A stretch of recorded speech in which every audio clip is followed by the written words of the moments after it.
My name is Josh Hjorth. I'm the head football coach at Stevenson High School in Lincolnshire, Illinois. I'm very fortunate to be here as a part of the Chief Pigskin's football online clinic series. I think this is a great idea that the website has, and it's a wonderful opportunity for me to present on what we call D-line fundamentals, no matter the size of your players. It's wonderful every year as a football coach when you got big, strong, athletic kids, long, lanky defensive ends, big, stout nose guards and defensive linemen. But other years, you're not always going to have those kids. On our screen here, on the left side, these are two defensive ends. Both of them went on to play 1AA and one D1 football for me. And over here, I have a kid no bigger than 160 pounds, 5'9", who ended up being a great all-conference defensive end for us, along with a nose guard here. And the idea is that the techniques that we teach at Stevenson, specifically on our defensive line, will work no matter what size the kids are. You have big, strong, athletic defensive ends. You've got little, small kids. These techniques are here to help provide you with answers and ideas so you're able to have a successful defense. On the bottom right here, this is my Twitter for our high school page and myself. Please feel free to give me a follow. And if there's any questions, you can obviously contact Chief Pigskin, but here's also my email if you need that. So a lot of times, sometimes you go through your scouting report, you spend your day on Saturday or Sunday after your game, and you look and you sit there and go, those are their guys, and this is our guy. Right here, this is a player from Muskegon, Michigan, who has been offered by Alabama and Ohio State and different teams like that. And here I have our 5'8", 175-pound nose guard. And in this game, he had an unbelievable game, was all over the field for tackles for losses and tackles this year. And the techniques that we use are for those kids and then gets transferred on to our kids that end up being bigger or stronger. Just a little bit of background information. In 2006, we really started focusing in, or 2016, we really started focusing in on this. The average offensive line weight-wise that we saw was 261 pounds, and our average for our defensive linemen were 182 pounds, and a little bit of change. The heaviest line averaged 277.9 pounds. And what we sat there and said is, as a staff and as a group, we cannot lose this battle just because we're giving up that amount of weight, because we're giving up size. We have to be able to use technique in order to beat them. This year, we were a little bigger. We thought that things were going to be a little better. We were up to 189.9 pounds, and we were feeling pretty good about ourselves. Unfortunately, our opponents got even bigger. The average weight of our line that we went against was 281 across the board, and the heaviest line was 312 pounds. Monster kids. And so again, the technique and the idea of what we do and how we use this allows those kids that are giving up 100 pounds or 100 plus pounds to be successful and go on to make plays for their team and their program. Some background information. At Stevenson, we call our defensive linemen sackmen. This is their symbol. It's something that they take pride in. They know that it is a mentality to be a defensive lineman at Stevenson. It is a mentality to get after the quarterback. And a lot of people use the term rushmen and things like that. We use sackmen because we want to finish the play and get that quarterback on the ground. This is a philosophy. We definitely want to focus in on the philosophy, and it extends beyond just the football field. One of the big things that I think football provides young men is that attitude and to learn how to be relentlessly pursuing becoming better as a human being, becoming better as a player, becoming better as a son, as a boyfriend, as eventually a husband, and things like that. We use the Sackman philosophy, and the number one thing that we want our players working on is their academics. The game will end for all of us. But it's very important that our players are focused on their academics so that when the game does end, they're able to move on.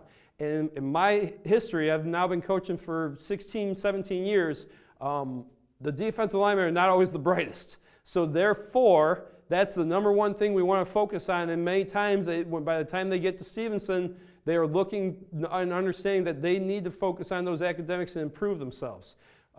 We talk about technique nonstop. There's no way that 180-pound, 170-pound, 160-pound defensive lineman can give up 100-plus pounds without technique. Otherwise, they're going to be buried, and we're going to be walking out and peeling them off the turf. We want to be after the ball carrier every play. We have to be able to run to the football, use our speed and quickness to get to that ball carrier, to get to that quarterback, to become a sackman, to earn that sack and that t-shirt that we hand out as a reward for getting a sack. And then to improve their teammates' lives and improves others. And that includes everyone around. So last year I received a wonderful email. One of our sackmen saw a student at lunch sitting by himself. He wasn't eating with anyone. A security guard noticed. He went and just sat down and started talking to him. And now they have lunch once or twice a week.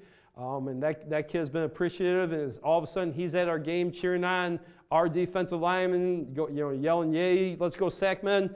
And this is a kid that wasn't eating lunch with anyone. So the idea is that not only are you trying to become that great player on the field, you're trying to become a better person. Become a better young man on a daily basis. Understand that and know that this is what we are trying to achieve. Expectations. It's a philosophy, it's a belief, it's a thing that you have to do. We have to work to improve ourselves. We have to work to improve the lives of others. We have to be honest. We have to be there every day, obviously, as we all know, when we set that bar high for our players. We have to understand the calls that are made, because we play a three-man front, we move and we slant a lot, and we'll talk a little bit about that. And we have to know that knowledge of that responsibility. We understand that mental mistakes might happen here and there, but with that dedication, they're going to be there, and then be committed to the program and go get that sack. Our greatest weapons as sackmen are our hands. We talk about using our hands over and over and over. Our players need to work on having physical, attacking hands, having quick hands, and being able to move our hands all over the place. One of the big things that we focus on is hand placement. On the body of a human, on a big old tackle or a big old guard or a big old center, our defensive ends are working on 1/3 of the body in their gap. So if I'm a 5 technique and I am splitting that man, I'm going to come and punch that inside hand to that chest of that offensive lineman. It's very important to understand that as they do that, their feet need to constantly be moving, their eyes are up, their elbows are in, nobody is out chicken winging anything. And this allows them to take on 1/3 of that man. So if that human is 300 pounds, you're taking on 100, 120, 130 pounds. You're not going head up right into him at 300 pounds against 160 to 190 pounds. Our nose guard is in a different situation. We usually try to find a shorter, squattier nose guard. We call him our nuke. That nuke is attacking on the center. He uses a loose W, so he tries to get underneath the pads, and this is why we like shorter nose guards, to get underneath the pads of that center. Eyes are up, elbows are in, looking for an opportunity to read and react and where he's going to go.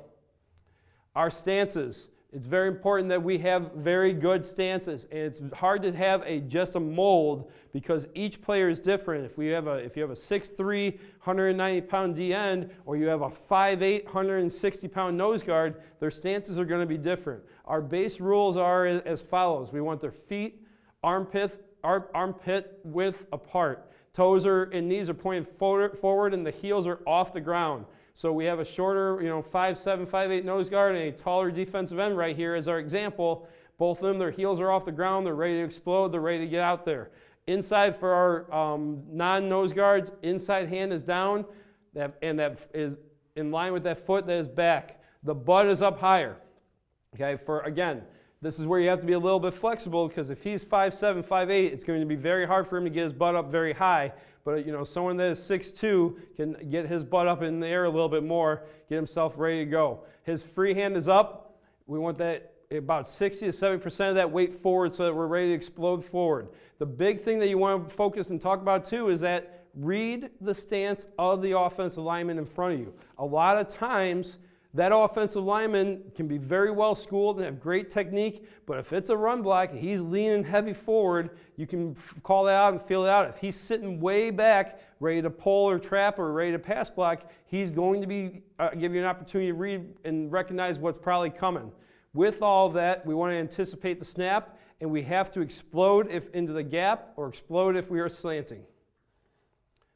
Each day we try to work on 3 very basic warm-up drills, and this becomes like muscle memory for our players. Our get off, our slant, and our hit and rip. Each day we work on our get-off drills. The big thing is to learn how to explode and anticipate the snap of the football. It's going to be a short step. Some people like longer steps. Some people like foot-long steps. We look for 6 inches or less. The idea is to get out of that stance low, firing out hard. That second and third step, you want to bring that push foot up to parallel, attack that third man. You're reading run or pass and reacting with the proper move. The big thing that happens a lot is a lot of our players want to stand up and peek and look around, sit there and see where the play is going. You have to get a feel and what's going on and what's happening. A big thing for our pass rush is getting off the football faster than those big guys can get off. I'm going to show you a little bit of film of that. We always want to be low. We always want to be aggressive. And no matter what, a sack man's feet can never die. His feet have got to be moving. He's always got to be chasing after the football. In this film here, down here, this is against the team of Muskegon, Michigan, who won state this year. This right tackle has been offered again by Alabama, Ohio State, the whole world. And this kid's about 5'8", 160 pounds. And what you'll see in the end zone shots is a little better. He just gets off, runs around him, ends up getting himself a sack. So down here, again, anticipating the snap, knowing what's going on. Number 2 is going to Michigan State. Way bigger than our defensive end. But we end up getting that sack, getting that whistle called. So again, anticipate the snap. Know the situation. This right here is a third down situation, 3rd and 8. It's very likely they're going to be passing. And get off the football. Explode off the football. Get around that big guy. Go get yourself a sack. Go get yourself a T-shirt. This year, again, opportunity. Watching a defensive end. When teams are adjusting, teams have, checking no huddle, teams are moving stuff, we don't want our linemen to stand there. We want to stem around, move ourselves around, all the rest of that type of stuff. You can watch this defensive line here. He's slanting inside. Get off the football. Tackle for a loss. Okay? From an end zone shot, right here, they're making adjustments. We're going to move ourselves around, slant ourselves, or stem and rattle ourselves around. They're not sure where we're going. Come busting through there. Get yourself a tackle for a loss. The big thing to understand is that we have to get off the football. Okay? Get off the football. Know what's going on. Recognize who's coming. Again, watch this defensive end here. Okay? Get off the football. Jam up that whole counter play. Allow your linebackers and your chasing guys to come down there and take on what's going on. All right? It's a big thing to understand that kids are not taught this naturally. It doesn't come to them naturally anymore. So it's very important to get off the football. And even though he didn't make a play, he jumbled up that whole counter play. The quickness can surprise somebody sometimes. But get yourself through there. It jumbles up. A lot of teams are zone read option teams. That quarterback's going to hand that ball off a lot of times if somebody busts through there too quick. Okay? Get yourself off the football. Get yourself for a tackle for a loss or a sack. One more time. Working yourself through. Get off the football. Okay? Explode off the football. Recognize and knowing what's going on there. Reaction drills. So there are only so many blocks that our linemen will see. Okay? The 3 main ones that we see is a base block, a one-on-one block, a down block, and a down block to a trapper. So we're going to kind of go through that piece by piece. As a base block, offensive tackle fires out on the 5 technique, center fires out on our nose guard. We want our 1/3 of a body, hand, attacking that chest of the offensive players. Hit and drive your feet. And what will be amazing is you'll see kids 100, 150 pounds less than them drive someone backwards because they're only taking on that 1/3 of a body. Rip, once you make your read, pass or run, rip yourself off, basic rip move, simplest and most effective move defensive lineman can have, and maintain your gap responsibility. Get yourself to the ball carrier as fast as you can. One of the keys to defense, a lot of people ask us very often, why are we successful on Stevenson's defense? We find the 11 guys are going to run the ball. If you have an unbelievably athletic player, an unbelievably talented player that has skills that's unbelievable, he won't run the football, put him on offense. There's no reason to have somebody like that. You want the guys that are hungry. And a lot of time, it's our guys that might have been a B team player, or they might have been a sophomore that played a little bit on our sophomore level, but not a lot, and keeps working and working and working in the weight room. And they're the ones that eventually shine on our defense. Once we start defeating base blocks, the next thing we're going to see is the down block. Now, the down block is very important. As I've as a good coach, you go out, you talk to people. Not many people have a ton of suggestions or ideas on how to deal with down blocks, besides kind of still waller, maybe wrapping or rolling and spinning yourself out. As down blocks come, the big thing is that our players are taught 2 techniques. One, they will stonewall. If they feel like they got a big old guard or tackle that comes down on them, their job is to get their hands into them, okay, and recognize and get underneath the block. And so they dip that down block shoulder and get themselves underneath. And what happens a lot of times is those bigger offensive linemen go tumbling over. They are not used to doing that. A big thing as you talk about that is when you dip, you must dip at the hip level of the offensive lineman. If the offensive lineman is 6'6", his hip level is not going to be that high. But if he's 5'10" and short and squatty, you're going to need to really teach your players to get down low and dip underneath that hip. The second option is to spin and replace back. This is against your hard charging guys, the guys that are coming in and trying to knock your head off or knock your player's head off. When they're charging hard on their down block, you can spin, throw that elbow hard, and replace that offensive lineman's back hip. So as you spin, that elbow's got to come ripping through and get right back onto his hip and find that ball carrier. What happens next is that we will have an unblocked lineman. If you're a zone read option, if you're an inverted veer or a power read team, they'll leave that guy unblocked. It is our job to go down the line of scrimmage. No matter if it's a boot away from us or if it's somebody coming at us, we do not want our players going screaming upfield. That's where we get trapped and we get put on other teams' highlight films. We're going to squeeze. You must attack that 1/3, get that tackle off of his track. Give him a good shove. Even if you can't shove and move him that far, he cannot have a free release to our middle linebacker or one of our safeties or anyone that's coming downhill, because that's a bad situation for our guys. The next thing is that you must squeeze all the way to that B gap, even to that A gap, as far as you can squeeze, and always be checking to see if a trapper or a fullback might be coming. Up here on the top, this gives you a good look. He's coming. Tackle goes down, we squeeze, we end up knocking the football away and getting a nice turnover. From the end zone, right here, okay, defensive end, squeezes down, you get a down look, they're trying to play some games and get him up on our linebacker, coming down, makes a beautiful tackle, knocks the football out, gets us a turnover in our red zone. That's one of those, again, where it's a mentality of you cannot allow people in your end zone at all. Another look here, okay? This is with an arc block, so you got guys reaching outside. It doesn't matter, okay? So our opponent's tight end is reaching out to the linebacker. We're still going to squeeze. It gives us an opportunity to make plays no matter what, okay? If the quarterback kept this, our defensive end's in a great position to make the play, but he ends up handing it off. He tries to cut it back. Our defensive end can still make that play. Okay, so an unblocked man, tackle's going down, tight end's releasing, still squeeze, can still make the play no matter which way it goes. Down block to a trapper. A lot of times teams will try to use those guards or counter or sniffer backs and things like that. We consider them all the same at Stevenson. Our job is to eliminate that trapper, that fullback kick out, whatever it is, by wrong arming the trapper. So if I have a tackle and he's going down, I get my hands on him, I need to peek inside. My eyes every time should go inside to that fullback, that sniffer, that guard, that tackle. We've even had teams try to pull tight ends against us. And we are looking inside. If that guy's coming, I'm going full speed down the line, taking my outside arm, wrong arming him on his hip, everything's at the hip level, and turning my butt upfield. Okay, it's very important to do that. As we do that, what happens is the hole gets condensed, and that running back will often try to spill it, which allows our more skilled, faster athletic linebackers and safeties and DBs to come up and make that tackle. Give us an opportunity to see this and look at it. Okay, down here is our defensive end. They're running with a sniffer that way. He does a great job. That sniffer is a big, strong, 220-pound sniffer coming.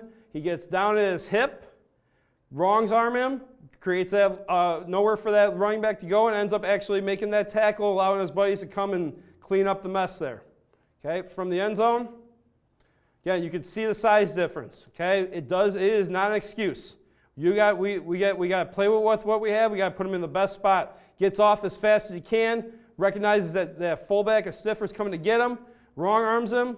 Comes and makes the tackle anyway.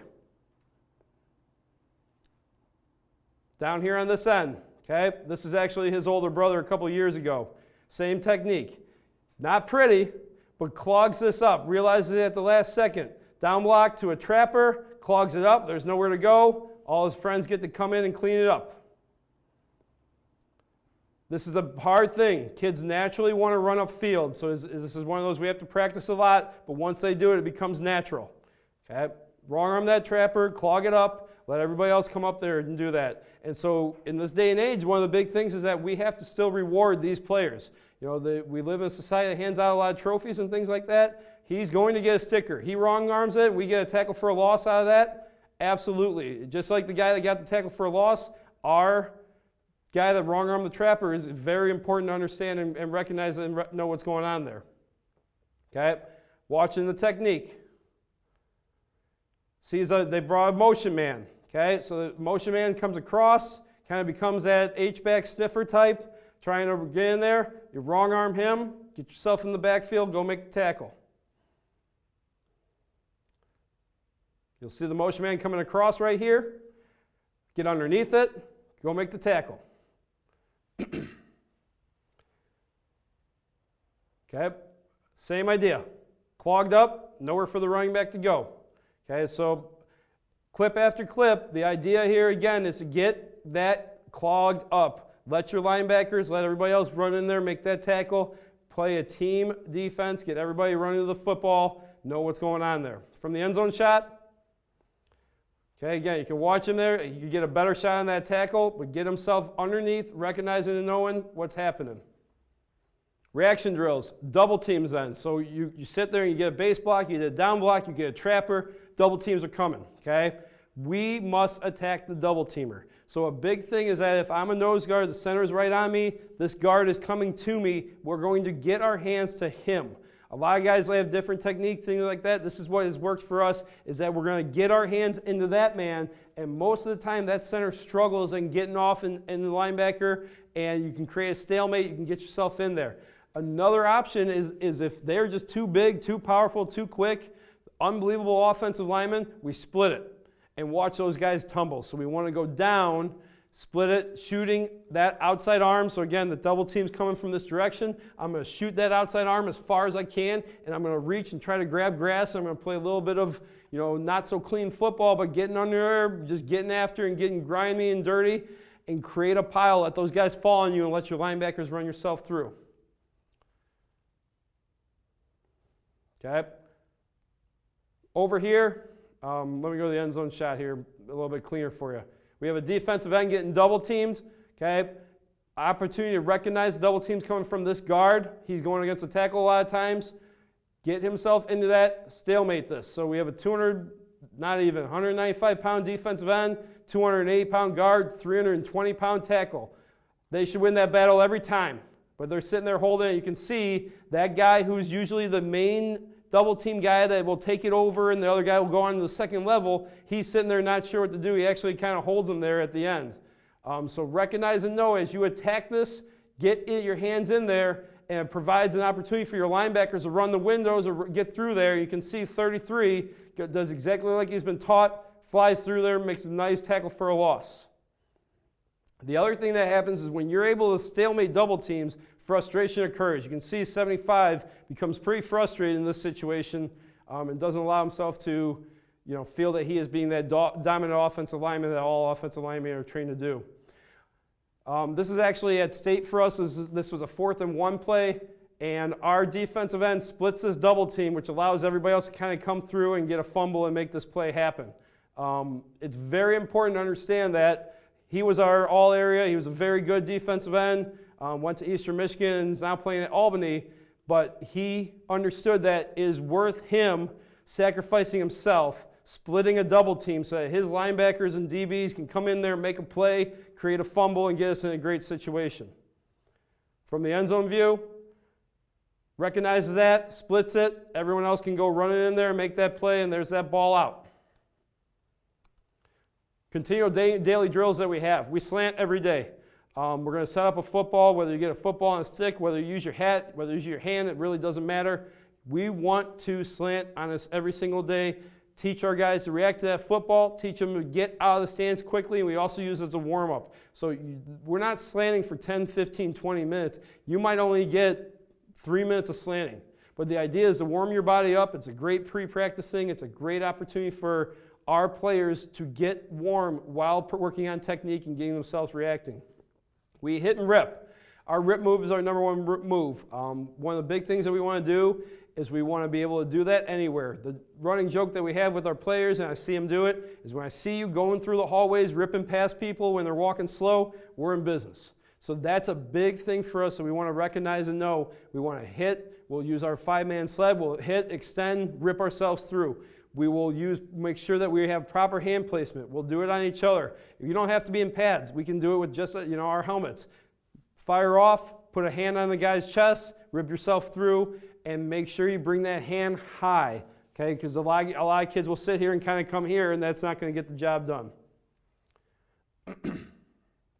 Okay? Slanting, this is kind of just an example of our nose guard slanting, okay? Our nuke slanting, slants right into the gap. Okay, gets himself in there, gets himself attacked. Now this is a kid that came out this year. This was his junior year, and he'd never played football before, and there he is slanting in there. You can see pad level's not perfect. He's not, everything's not perfect that we want, but he has an opportunity to fire off, slant into the backfield, help get a tackle for a loss. Okay, up top you can see our guys slanting and moving. Okay. Want to get off the football? We love slanting against power teams. If you're a power read team, if you're a team that's going to pull your guard a lot, especially when tendencies show which way you're going and all the rest of that type of stuff, we want to slant towards that way you're going to run the football. And when you pull that guard, we got an opportunity there to get that backside D end through that B gap, get himself in the backfield and make a play. As we go through this, the film that I try to provide are examples of everyday life. These are not the perfect plays, but it just shows you an opportunity of putting everything together. This is a great example of slanting and getting off the ball. Okay, defensive end's down here, anticipates the snap, gets himself into the gap, gets off the football, blows the whole thing up.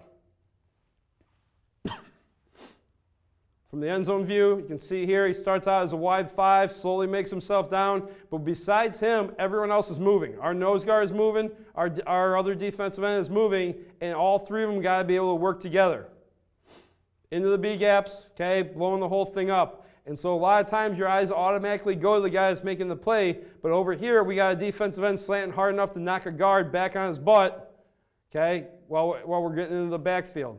Our nose guard has the opportunity to get himself moving, recognize and read what's happening, and open things up for his partners. So as he slants this way, that guard gets his attention. This opens it up for that defensive end coming in. It's very important. They have to understand they are a cohesive unit, and whether your philosophy is you're going to play 3 or 4 dudes and those are your dudes out there, or you got a rotation of 6, 7, 8, 9 guys, they have to play together, and they got to be able to play together as a unit in order to be successful. Another example of slanting here, okay, just using that defensive end on the top side, getting underneath the pads, coming in and making that backside chase down tackle. Okay, defensive end right here, slanting hard, eyes are up, being able to see which way the football is going. Pass rush. So, as I talk to coaches, a lot of things that people ask is, how can you have pass rush moves against bigger guys? How can you have a 5'9", 5'10" guy go against a 6'4" guy and beat him? Okay? We provide our guys with what we call their toolbox. This is our main toolbox. We're going to hit and rip, we're going to knife, we're going to chop and spin, and we're going to chop and flip. Now, other guys have other opportunities to provide more tools, but what our goal is that they need to have 2 main tools. Okay? Everyone's going to hit and rip, and then 2 of these other tools, or one of those other tools is going to become a main one, and then they're going to have a second one. A lot of times people want to teach 8, 9, 10, 11 techniques. I don't think that is valuable. It's very important for them to understand, recognize, and know what works for them. I'm an old wrestling guy. I've wrestled for many years. I come from a wrestling family. You don't go to state, you don't go to nationals, you don't go to all that type of stuff having 25 takedowns. 2, 3 takedowns at the most is all you need, and setting it up is more important. It's the same idea with pass rushing moves. Keys to the pass rush. You have to get off the football. If we are late, if we're slow, if we don't react well, you're never going to beat a bigger guy. That bigger guy is going to kick himself back, and he's going to settle in. It's going to be very tough. We're going to rattle and stem and move all over the football before they have an opportunity to go. We love going against no-huddle teams. We love going against teams that want to sit there and show a card or show hand signals and show us the formation. That is a benefit to us. It allows us to see where they want to be, and it allows our defensive linemen to line up, move, step, stem, get themselves all over the place. And it's something that we should really enjoy and relish as a defensive coach. Read your keys. We challenge our players to watch a lot of film. We have a homework sheet to go against the 2 guys that they're most likely going to pass rush against, and they need to see what their benefits are. Are they good at pass sets, but they lean forward so we can use those type of tools? Are they long-armed so that we can hack their arms? Are they short and squatty and they don't drop too far back because they're not very quick so we can use our speed?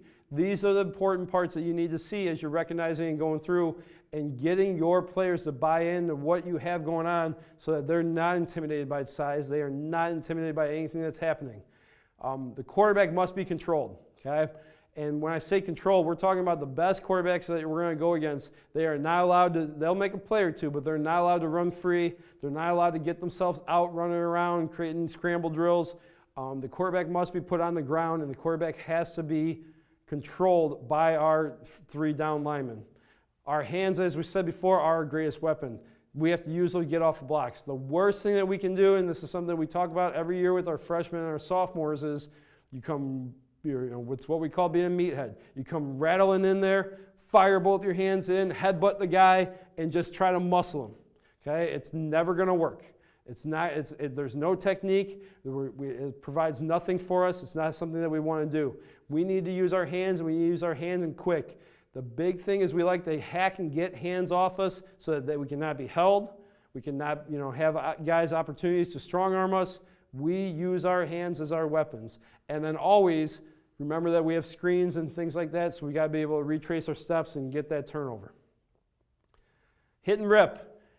Seems simple, but it's one of those that a lot of people try to teach it, and they just kind of lack that little bit of information to get them to that next level. It's ideal for an offensive lineman whose hips open up to the outside. So if I'm pass setting this way and that hip opens up, it's a great opportunity because they're not balanced, they're not very well there. It provides us an opportunity to beat those with space on the quarterback's edge, okay? To use quickness and speed and get yourself around that guy, making that quarterback step up, or if he stays there, getting yourself that sack. Big parts. You hear about it a lot, 1/3 of the body.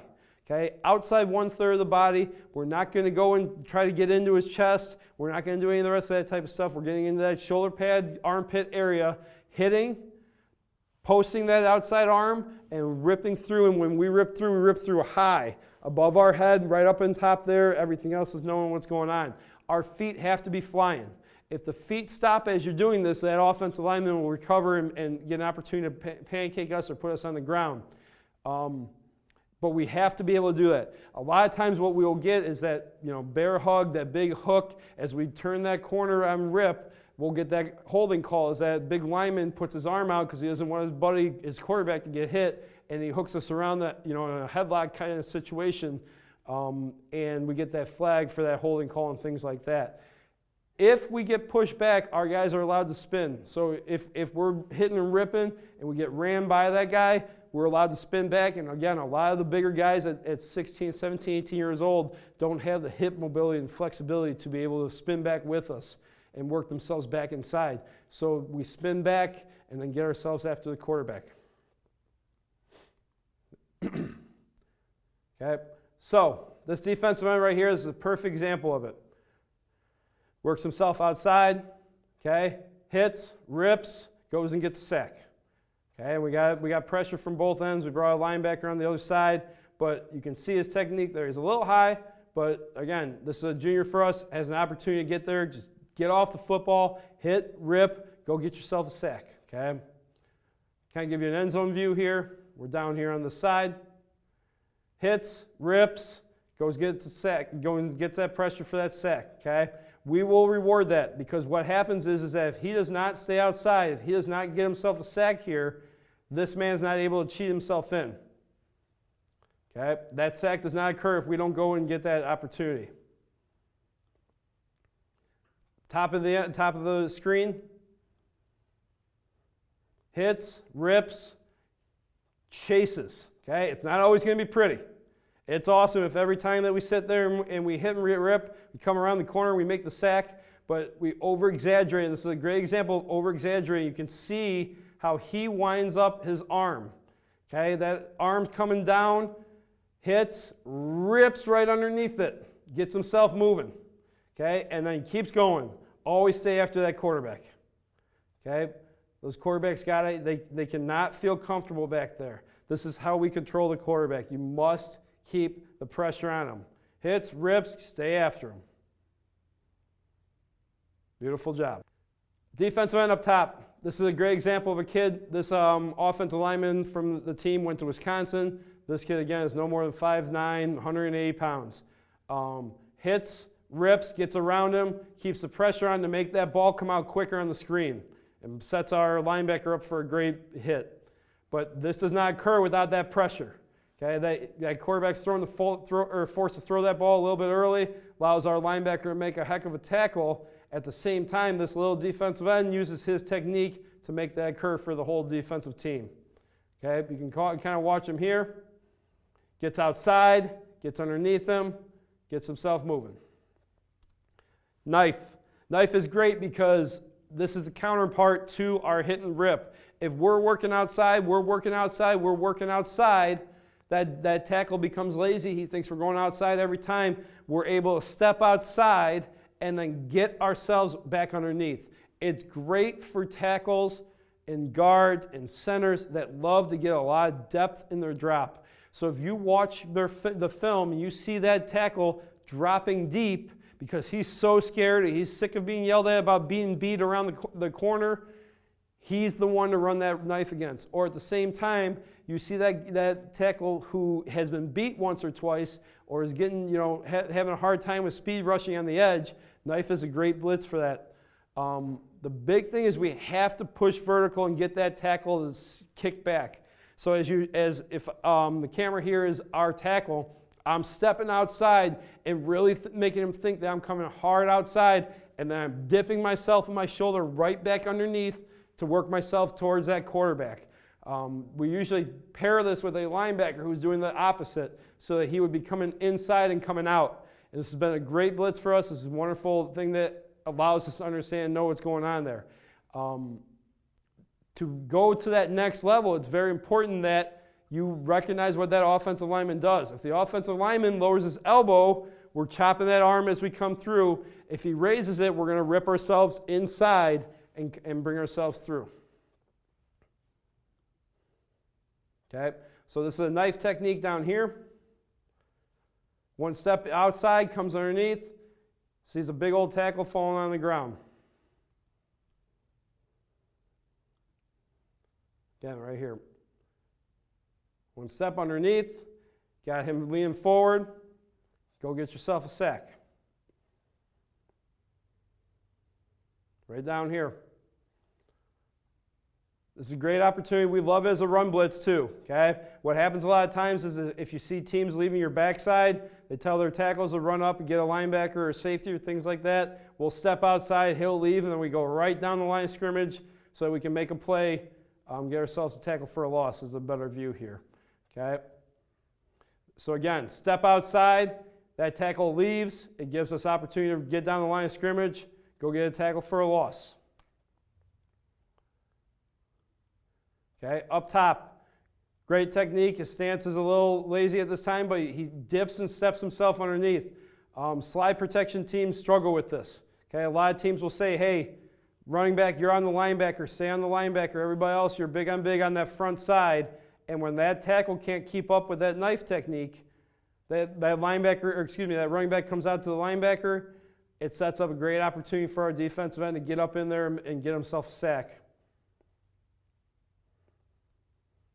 Okay, from an end zone, you can view it here. It's not a big step. We're not going crazy. What we can do, though, is make it very simple and exaggerate and get yourself right back underneath.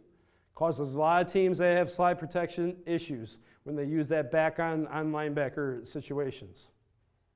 Okay, from the backside here, we love it against rollout teams because they can get us underneath. Against rollout teams, we will teach that defensive end, if you knife, that tackle is taught, you got to protect the backside, protect the backside, protect the backside. Get going as fast as you can down the line of scrimmage, and good things will happen.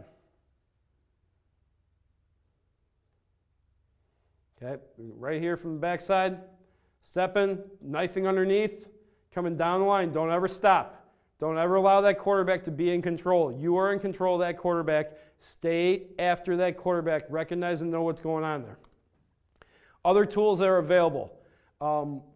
We like to chop arms, and it's especially for those bigger kids, those 6'4", 6'5", 6'6", unbelievable, usually D1, 1AA offensive linemen that have not quite grown into the athletic ability of their body. It happens a lot when they lean forward. If you're 6'5" and you're 300 pounds or you're 260, you lean forward a lot. It just naturally happens, especially later in the game. So the next two moves, the chop and spin, the chop, the other one that we're going to show here, it gives you an opportunity to attack those offensive linemen, especially when their arms are out. So we're going to hack those arms and we're going to spin, and they have the flexibility to spin either way. So as that offensive lineman sets back and those arms are out because he's getting a little lazy, because he's getting a half punch out there already, we are going to hack those arms down and spin ourselves in or out. It's very important that we have to clear that offensive lineman. So as you spin, that elbow's got to come all the way right into that back of that offensive lineman, and then get yourself back on track to that quarterback.